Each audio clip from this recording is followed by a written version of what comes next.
informação. Pitoli, você gosta da língua portuguesa? Eu adoro, eu não sei falar muito bem. Mas eu assim, sei. você costuma trocar o gênero das palavras? Como assim? Quando elas não permitem a flexão de gênero. Todes, aquelas Mais ou menos isso. Porcaria? Você faz essa troca? Não, eu não sei. Eu acho que, João, eu não sei falar português. Porque eu acho que tem alguns ministros do STF que gostam. Eu tenho uma dificuldade. Tenho uma dificuldade de falar. Ouça essa. Quando a orelha cobre os olhos. Pois não. Durante a sessão do Supremo Tribunal Federal de ontem, que a Corte discutia a responsabilização das plataformas digitais pela remoção de conteúdos publicados pelos usuários, a ministra Carmen Lúcia criticou a naturalização dos ataques misóginos, muitas vezes travestidos de críticas legítimas. Na manifestação, ela relatou os impactos concretos dessa violência sobre a vida das mulheres que atuam na política e no sistema de justiça. Diz que não é ódio, é ódia. Vamos ouvir. No caso, Vossa Excelência fala em direito de criticar eu acho que tem, direito de vaiar tem, direito de aplaudir também nós temos, direito de xingar, e aí eu falo de cátedra, porque mais xingada do que nós somos, e nós mulheres não passamos por discurso de ódio, como eu tenho insistido, é discurso de ódia. Contra nós é misógino, sexista, desmoralizante, detona. A gente passa a exercer uma autocensura, como nós vimos nas eleições. No caso. Ódia. Tudo bem. Bom, foi ela que falou que até segunda-feira podia, né? Censura. Ela está falando tudo. Deixa eu ouvir de novo, porque ela fala que pode tanta coisa aí. Mas pode a partir de quando, ministra? Deixa eu ouvir de novo, Edson, por gentileza. No caso, Vossa Excelência fala em direito de criticar eu acho que tem, direito de vaiar tem, direito de aplaudir também nós temos, direito de xingar, e aí eu falo de cátedra, porque mais xingada do que nós somos, e nós mulheres não passamos por discurso de ódio. Obrigado. Chico. Direito de criticar tem, de vaiar tem, até de aplaudir tem, né, direito. Mas acho que talvez a partir de segunda-feira, né? Agora, de ódia, essa eu não tinha ouvido. Leandro de Jesus, a gente tem direito, mas tem direito... será que só a partir de segunda-feira? Porque, pelo que o João está me contando, vem aí hoje, de uma vez por todas, o que eles querem, que é regulamentar as redes sociais, Leandro. E agora a gente tem que tomar até uma certa cautela ainda maior, né, Pitoli? Porque vai que o comentário que a gente faça aqui seja discurso de ódia, aqui com todas as aspas do mundo, né, conforme a ministra Carmen Lúcia, né, ontem se posicionou, né? Realmente nunca tinha, enfim, nunca imaginei ver uma ministra, né, com esse tipo de discurso e com esse, né, português aí bastante enviesado para se vitimizar. Ó, ministra, aqui não é discurso de ódio não, por favor, tá?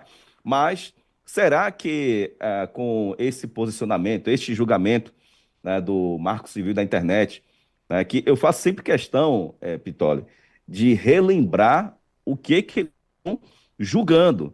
É o artigo 19.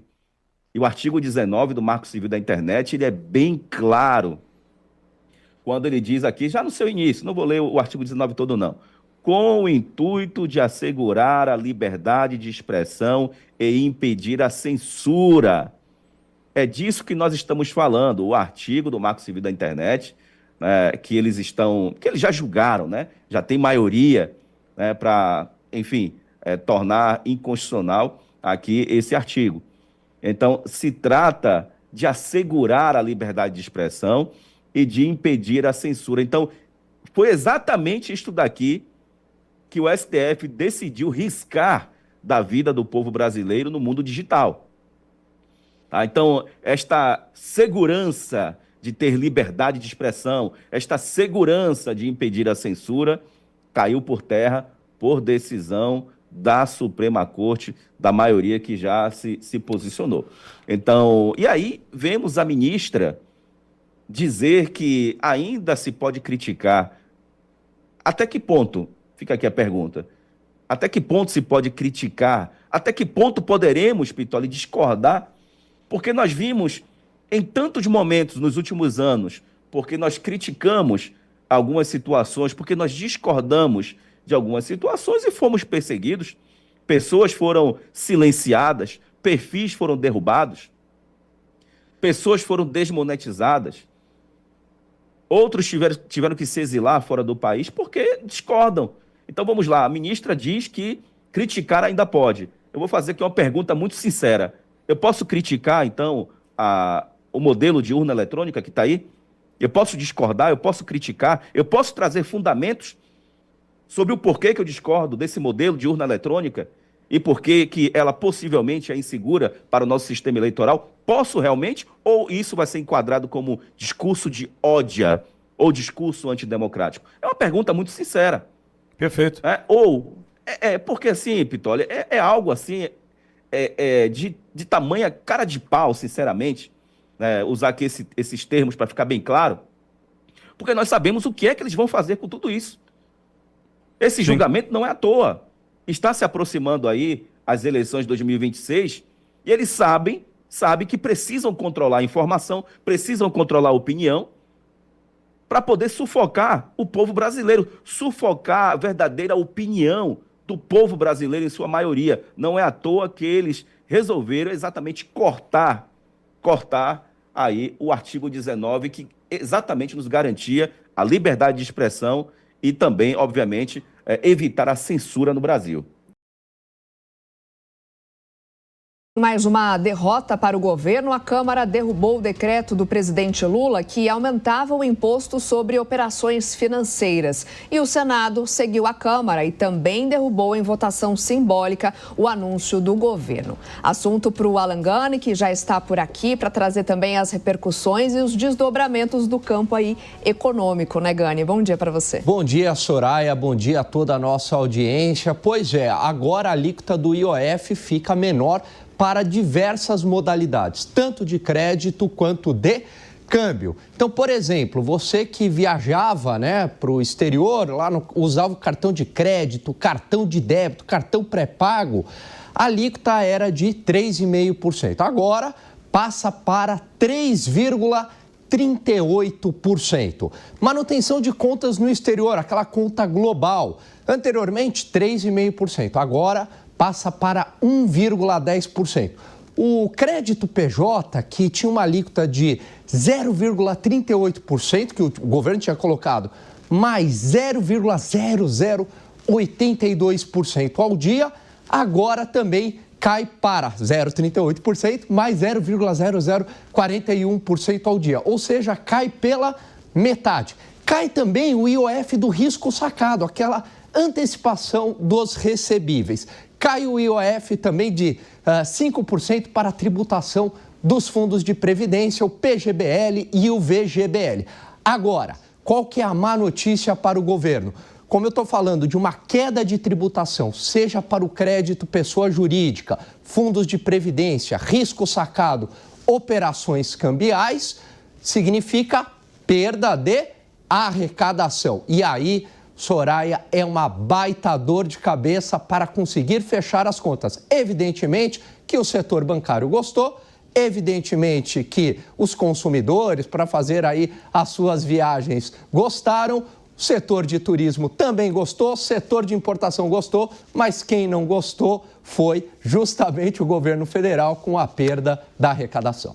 O Gani, quando você traz a alteração dos índices que poderiam estar em vigor, elas parecem pequenas, né? Mas no montante e para quem toma, por exemplo, uma viagem ou para quem toma um investimento, isso aí no montante final acaba acrescentando um valor enorme, né? Acaba sim, porque vamos pegar, por exemplo, o crédito pessoa jurídica, 0,38%, o governo tinha colocado 0,0082% ao dia.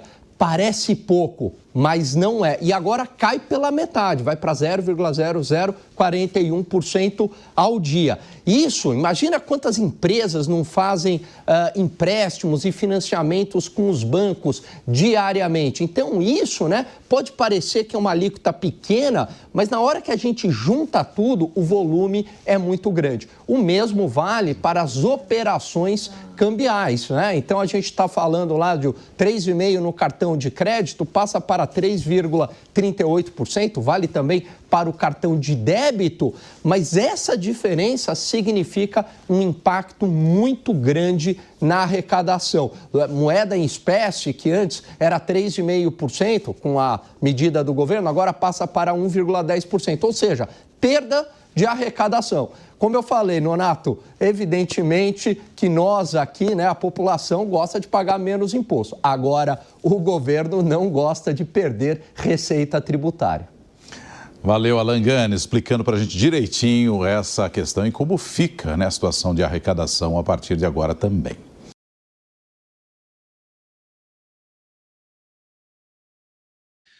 Pelo bem da democracia e do Estado Democrático de Direito, a nossa Suprema Corte, tão amada, tão venerada Suprema Corte, que tanto se preocupa com o bem-estar da população brasileira, voltará à votação do artigo 19 do Marco Civil da Internet nesta quinta-feira. Se for derrubado esse artigo 19, como vocês sabem, o debate político nas redes sociais será terminantemente acabado. Não só o debate político, mas até mesmo trechos da Bíblia serão proibidos. E as redes sociais serão obrigadas a censurar e derrubar milhões de pessoas para não ser perseguida pela nossa tão maravilhosa Suprema Corte. Lembrando, hein? Em defesa da democracia e do Estado Democrático de Direito. Bom, muitas pessoas haviam dito que isso era uma afirmação sensacionalista, que não vai mudar nada nas redes sociais e que tudo vai voltar a ser como sempre foi, um ambiente livre para o debate político. Pois bem, de acordo com um relato do CEO do Google no Brasil, não é verdade. Se esse artigo 19 for votado do jeito que as coisas estão indo, acabou a liberdade de expressão no Brasil de tal forma que até o Google será obrigado a restringir o conteúdo publicado nos sites e no YouTube. E quem fala isso é o próprio Google. Google admite restringir a atuação no Brasil caso o STF faça mudanças drásticas nas regras. Ao que nós temos até agora é que essas mudanças drásticas vão acontecer. Tá? Hoje mesmo o Barroso já fez um almoço junto com outros ministros para legislar sobre as redes sociais. Ignorando o Congresso, atropelando mais uma vez o Congresso e tomando para si a prerrogativa de criar leis, o STF está a um passo de acabar com a nossa liberdade de expressão, que já está moribunda, sobrevivendo por aparelhos. Fábio Coelho apoia a inclusão de crimes graves nas exceções do artigo 19 do Marco Civil, mas adverte para possíveis consequências. Quais são essas possíveis consequências? Vamos pegar aqui, ó. Coelho alerta, porém, para as consequências indesejadas caso haja uma mudança muito ampla na legislação.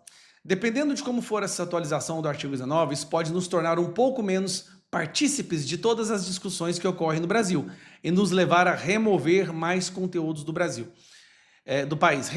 Traduzindo, a censurar mais o Brasil. Isso porque eles já censuram e muito. Por que o Google ajudou a participar no CONAR? Aí que fala, a primeira plataforma que se aproximou do CONAR foi o Google. Fizemos essa aproximação com bastante cuidado, entendendo que a autorregulação depende do concerto de pessoas que estão à mesa. O Sérgio Pompilho, residente da CONAR, fez uma reforma na governança da entidade que vai permitir que tenhamos uma participação maior no desenvolvimento das diretrizes de práticas do mercado digital. A política de anúncios de empresas está totalmente alinhado com o código. Uma coisa que o Google fez, ele proibiu o impulsionamento eleitoral no período eleitoral justamente para evitar problemas na justiça. Essa mesma ação de proibir conteúdo eleitoral, o impulsionamento, fará com que o Google simplesmente torne impossível o debate de qualquer assunto que seja político. Não porque o Google quer, que fique bem claro isso. Tá aqui, ó. Quais seriam as consequências, né? Uma consequência indesejada seria a plataforma preventivamente fazer uma remoção muito maior de conteúdo. Tem uma infinidade de casos em que a gente, sem uma ordem judicial, não remove, pois considera que o conteúdo deve ser de conhecimento público. A gente passaria a considerar muito mais uma remoção, ou seja, eles passariam a censurar qualquer coisa que pudesse vir a ser polêmica, que pudesse vir a gerar uma discussão muito mais acalorada. Entre todos os temas que estão sendo discutidos no STF, quais são os mais preocupantes do ponto de vista de vocês? Para mim, é o acesso à informação. Quando chegamos no processo eleitoral passado, aqui ele fala, né, que devido às exigências eles tiveram que se retirar do processo eleitoral. Do mesmo jeito, deixa eu ver aqui.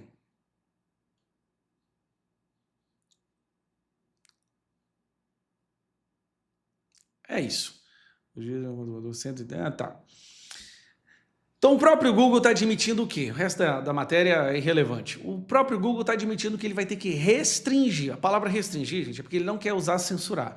Mas o Google vai ser obrigado a censurar o debate político nas redes sociais para não incorrer em crime. Porque a partir dessa resolução, dessa nova votação, as redes sociais que permitirem que seja postado algo que o STF não gosta, será um crime. Então eles não vão eles já vão ter que pagar uma multa. Instagram, WhatsApp, TikTok, Facebook, YouTube, todo o X, tudo vai ser obrigado a impedir que você dê a sua opinião política. Dessa forma, os nossos iluminados ministros não terão que ser mais criticados pelas suas decisões de soltar pessoas criminosas, traficantes, prender inocentes, acabar com a investigação contra a corrupção, prender pessoas pelo crime de opinião. Não, isso não vai acontecer mais. Sabe por quê? Porque isso não poderá ser noticiado mais. E sabe quem também vai sofrer consequências com isso? A própria imprensa. Quando a imprensa publicar algo que possa ser considerado polêmico, as redes sociais vão retirar isso do ar. Então a imprensa criou um monstro que agora está vindo para devorá-los. Nesta quinta-feira, pelo bem da democracia, do Estado Democrático de Direito e da liberdade de expressão, o STF vai atropelar o Congresso, os representantes eleitos, legislar e, de uma vez por todas, censurar o Brasil. Realmente, Camila, não faz sentido o que o Congresso tem feito. Ele não é de hoje. A lista é grande das medidas que são medidas inconstitucionais ou medidas que não são... que o governo não deveria, que o Congresso não deveria derrubar e derruba. Mas essa medida especificamente, ela é inconstitucional. Fazer um projeto de decreto legislativo, derrubando um decreto que é prerrogativa do Executivo, só o Executivo pode aumentar IOF, aumentar a alíquota de IOF. Isso é uma decisão do Executivo. Então, quando o Congresso derruba, através desse projeto de decreto legislativo, ele está fazendo uma medida inconstitucional. O governo, nesse momento, está em dúvida se entra ou não entra na Justiça. Mas o governo não entrar na Justiça diante de uma medida inconstitucional mostra a fraqueza do governo. Mostra o governo perdendo para ele mesmo. Mostra que o governo não quer discutir essa questão. Ele pode entrar na Justiça e depois negociar com o Congresso outras questões, mas ele não pode não reagir diante de uma inconstitucionalidade. Foi uma derrota robusta, 383 votos na Câmara, mas isso não significa que ela vira constitucional pelo número de votos, né? Esses argumentos todos que foram usados pelo Congresso para explicar por que ele anda tão agastado com o governo, como, por exemplo, está botando em mim a culpa de aumentar a conta de luz, mas é do Congresso a culpa de aumentar a conta de luz. O Congresso derrubou Jabuti, derrubou os vetos do governo aos jabutis. Então, isso causará o aumento da conta. Os consumidores pagarão a conta da decisão do Congresso. E o Congresso é contraditório, porque ele aumenta a despesa, depois diz que é contra aumento de impostos. O IOF aumento do IOF é sim uma questão controversa, tem economista que é contra, acha que isso distorce a economia, porque é um imposto regulatório, não é um imposto arrecadatório. Mas o fato é que não é o Congresso que tem que fazer isso, né? Pode ser feito na negociação, na conversa, mas não pode ser o Congresso que derruba através de um projeto de decreto legislativo. Isso não é o caminho. E essa não é a primeira vez. A lista é enorme de medidas que o governo fez para cortar despesas e o Congresso não aceitou. Eu queria lembrar uma só.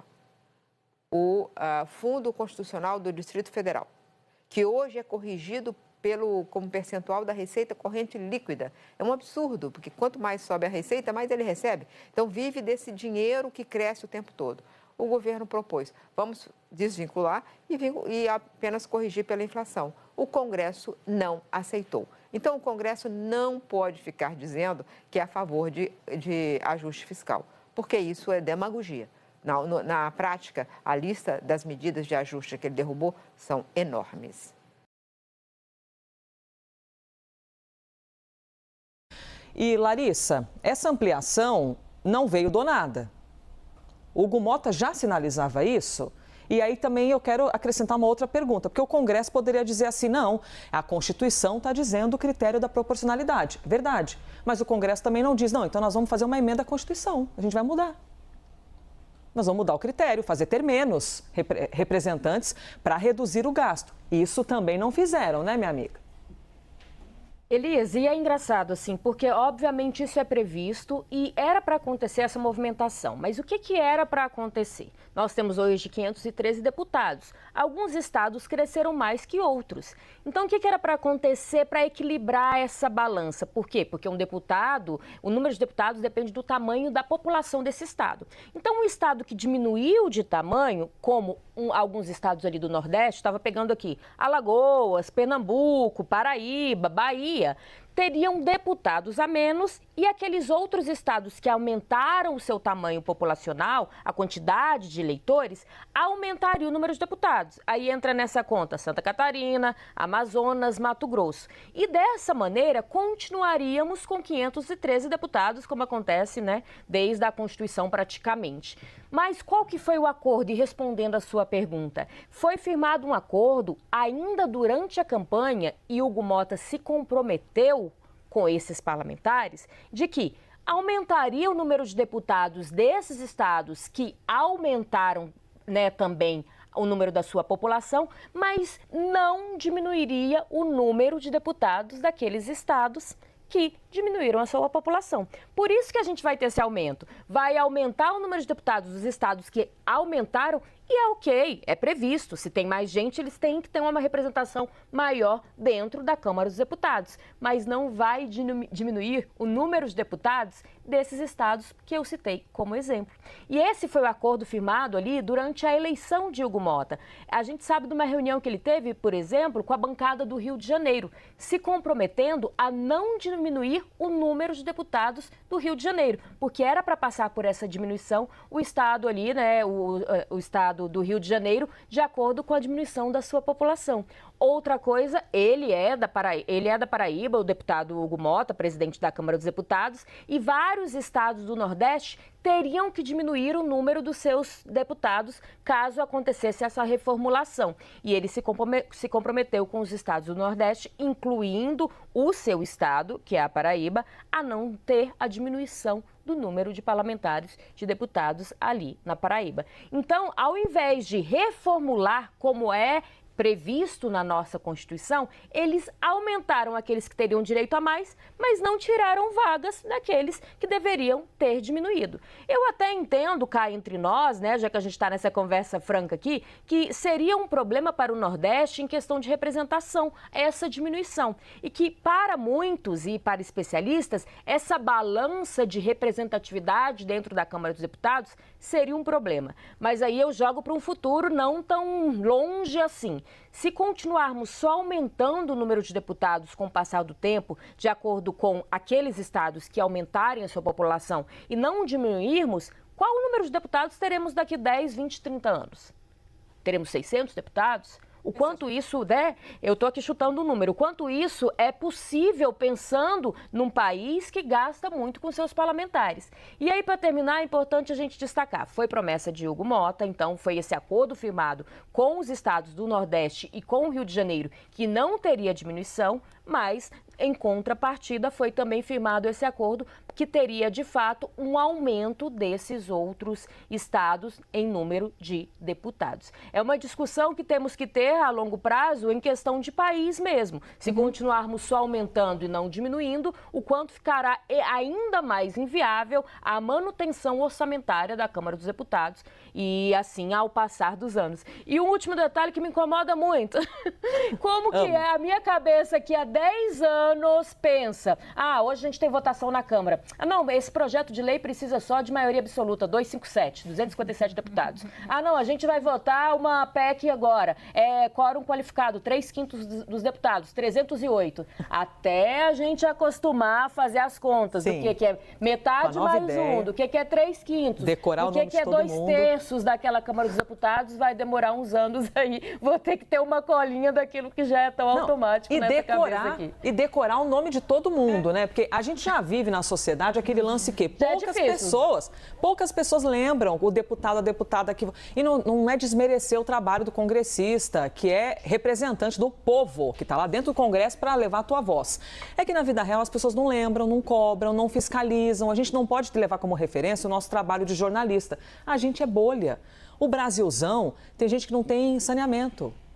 Tem gente que não tem banheiro em casa, que não tem água tratada. Tem gente que não tem acesso à educação, não tem acesso a uma rua asfaltada, não tem nada. E nós estamos aqui discutindo o aumento de gasto de deputados. Então, não é sobre a não necessidade da representatividade, todo mundo concorda. É a necessidade do debate sobre a saúde financeira do país. E lá passou em Brasília, o que está se passando em Brasília. Bom, e a gente começa falando sobre essa derrota do governo, né? Não sei como que você vai definir isso, se é uma derrota enorme para o governo, é uma pequena derrota, é possível reverter, não é possível reverter, mas o que aconteceu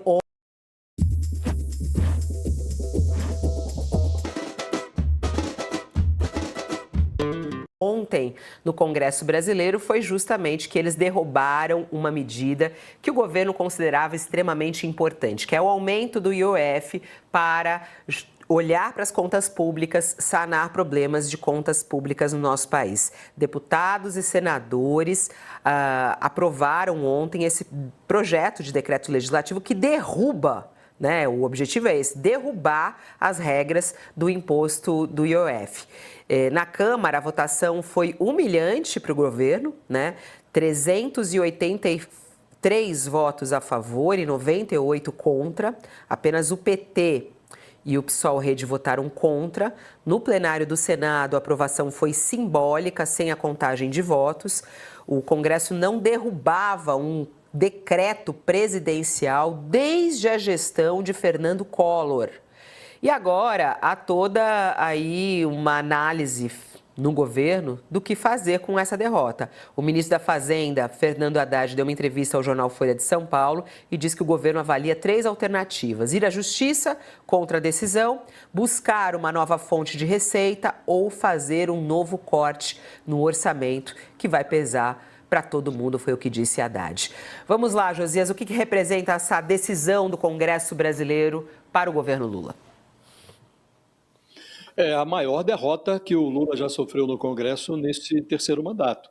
E ela é expressiva também pelo que simboliza, pelo que está por vir. Nós estamos vivendo uma atmosfera já eleitoral. O Congresso deixou o Lula com a crise e ficou com o tesouro. Na prática, foi isso que aconteceu. O Congresso conseguiu 2 milagres. Ao revogar o aumento do IOF, deixou o Lula com a crise. E ao criar no mesmo dia mais 18 vagas para deputados federais, uma ideia que é rejeitada por 76% da população brasileira, segundo o Datafolha, o Congresso sinalizou que não abre mão das arcas do Tesouro, quer continuar controlando o orçamento. Esses milagres eles foram produzidos pela combinação de uma paixão com uma aversão. O Congresso se apaixonou pela irresponsabilidade fiscal e o Lula se tornou um personagem, um governante avesso à ideia de governar com pouco dinheiro. Desde o Eduardo Cunha, que é um precursor do Arthur Lira, pupilo, tinha o Hugo Mota como um pupilo, o Congresso foi construindo um paraíso particular. Nesse paraíso, chega-se à glória do mandato eterno, gastando verba pública como se fosse dinheiro grátis. E com 50 bilhões anuais em emendas, o Congresso dá uma banana para o Lula, para o Executivo. E quem decide para onde vai o dinheiro tem o poder na prática. E, submetido a uma escassez orçamentária, o Lula transforma pacotes de contenção de gastos em lance de marketing. Mistura corte com aumento de tributo, e essa mistura injetou um apagão orçamentário em 2026. Urgente, ministro Fachin detona e vota contra a regulamentação das redes sociais. Coloque em todos os comentários e suba a hashtag não à regulamentação das redes sociais. Presta bem atenção na fala do Fachin. Na vigência do Estado de Direito Democrático, os remédios para os males da democracia precisam ser encontrados dentro da caixa de ferramentas da própria democracia. E, portanto, daí porque vejo a necessidade de termos uma certa cautela ao arrostarmos a concentração de poder que é inequívoca das plataformas e suas empresas. Não há dúvida alguma que há uma concentração que merece a preocupação, inclusive jurídica, daí porque o tema, aliás, está sendo decidido por um tribunal na realização da sua jurisdição. Porém, não creio que este tema necessariamente será enfrentado ou solvido ou esgotado com remoção ou não de conteúdos das plataformas. Por isso, a minha divergência em relação ao remédio que está sendo empregado. Creio que há uma necessidade de uma regulação estrutural e sistêmica, e preferentemente não via Poder Judiciário. Por isso, senhor presidente e ministra Carmen, eminentes pares, feita essa pequena e não tão pequena assim introdução, apresento agora a síntese do voto que tenho em 5 pontos para explicitar por que estou a votar no sentido da constitucionalidade do artigo 19 e, portanto, as razões pelas quais estou na conclusão acompanhando a divergência, embora, com todo o respeito, divergindo da maior parte dos fundamentos adotados pela divergência, mas acolhendo, portanto, a conclusão da constitucionalidade do artigo 19, quando ofereçam apenas serviços de acesso, busca e armazenamento de dados, sem interferir em seu conteúdo, os provedores de aplicação somente podem ser responsabilizados por conteúdos gerados por terceiros se, após ordem judicial específica, não tomarem providências para, no âmbito e nos limites técnicos de seu funcionamento e dentro do prazo assinalado, tornar indisponível o conteúdo apontado como infringente. É o voto, senhor presidente. Muito obrigado, ministro Fachin. Portanto, em essência, Vossa Excelência mantém o marco civil da internet tal como está. Sim, este é o voto, exato. Muito obrigado, ministro. A pressão está dando resultado, então conto com o apoio de cada um de vocês. Você suba a hashtag, coloque em todos os comentários não a regulamentação das redes sociais. Esse trabalho que a gente está fazendo aqui, senadores, deputados federais, a gente vai ter vitória. A gente conseguiu um voto aqui que era quase impossível, que é do Fachin, que votou não a regulamentação das redes sociais. E eles não vão calar a boca de vocês, pode ter certeza disso. Tamo junto. Urgente. Em linhas gerais, eu sei que é um projeto amplo, mas eu sei que o senhor tem a discussão aí de uma nova constituinte. Quase criminoso dizer isso, né, em tempos atuais, mas é legítimo. Sim. Quais seriam as principais linhas, né, de diferença, rapidamente, para o pessoal talvez até se animar e se engajar, porque a gente precisa ter uma porta de saída dessa loucura que a gente está atualmente. Né? Sim, olha, muitas coisas que a gente tem que ver alterado é travado pela Constituição do Brasil. A Constituição de 88 ela já foi modificada em média 5 vezes por ano. Não temos mais a Constituição de 88. Hoje temos praticamente mais de 150 mudanças que aconteceram em uma Constituição que tinha 230 artigos no início. Está com 250 artigos, mas mais da metade deles já foram alterados. Então, nós não temos mais a Constituição de 88. E o que acontece? Você tem uma falha de debate político. Primeiro, o que é o Brasil? O que é o Brasil? O que é o brasileiro? O que a gente defende? O que a gente quer? Para onde a gente vai? Esse debate é um debate cívico e precisa ser mais amplo, precisa ser mais aberto. A gente já tem uma noção do que é hoje a opinião pública brasileira e o que é a brasilidade que o brasileiro defende. Mas isso tudo não está institucionalizado e nem refletido nas instituições. Então nós vemos a nossa fraqueza diplomática como sendo um absurdo. Nós vemos a nossa fraqueza de defesa como sendo um absurdo. Nós vemos a corrupção como sendo um absurdo. Nós vemos a falta de representatividade como sendo absurdo. Mas nenhum desses absurdos nós refletimos na nossa mudança de sistema. Então, tudo isso precisamos ver. Como é que a gente melhora a representatividade das nossas defesas. E a gente precisa ter melhores freios e contrapesos. Existem... A ideia de ter 3 poderes é um absurdo. Isso é uma cabecinha micra de quem evoluiu no tempo. Né? Lembrando que todos os modelos políticos modernos já evoluíram além dos 3 poderes, assim, há mais de 200 anos. E a gente voltou... A gente está sem 3, é verdade. Nem 3 nós temos. Então você veja o grau de evolução que a gente está. Né? E você vê outros países que têm parlamento, tem chefe de Estado, tem conselho de Estado, tem a questão federalista, que é um 4º poder, tem a soberania popular, que é interferência direta.